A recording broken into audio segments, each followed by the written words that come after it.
मैं आपसे कहना चाहती हूं कि मणिपुर जल रहा है, महिलाएं निर्वस्त्र गिरी जा रही हैं, वहीं केन बेतवा प्रोजेक्ट का विरोध महिला इसी देश की आधी आबादी चिताओं पे बैठकर कर रही है।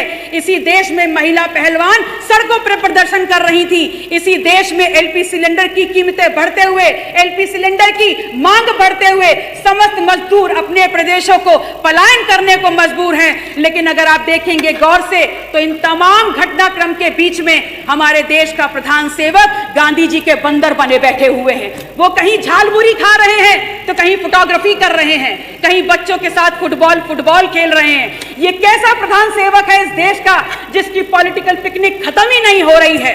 और आपके सामने यकायक ये महामानव अवतरित होते हैं तब जब 3 दिन के सत्र के बाद आपके कुत्सित मंसूबों को समूचा विपक्ष धराशायी करने का काम करता है।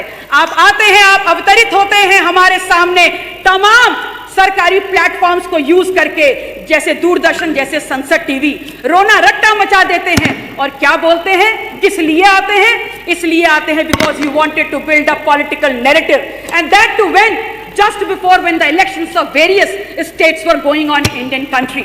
आप एक बार आपने पुनः अपने सोच, अपने कर्तव्यों के द्वारा, अपने क्रियान्वयन के द्वारा इस बात को स्थापित कर दिया कि आपने हमेशा संवाद के ऊपर विभाजन को चुना है। आपने इस बात को स्थापित कर दिया कि आपने हमेशा अपनी अकाउंटेबिलिटी के ऊपर आपने चुप्पी को सुना है।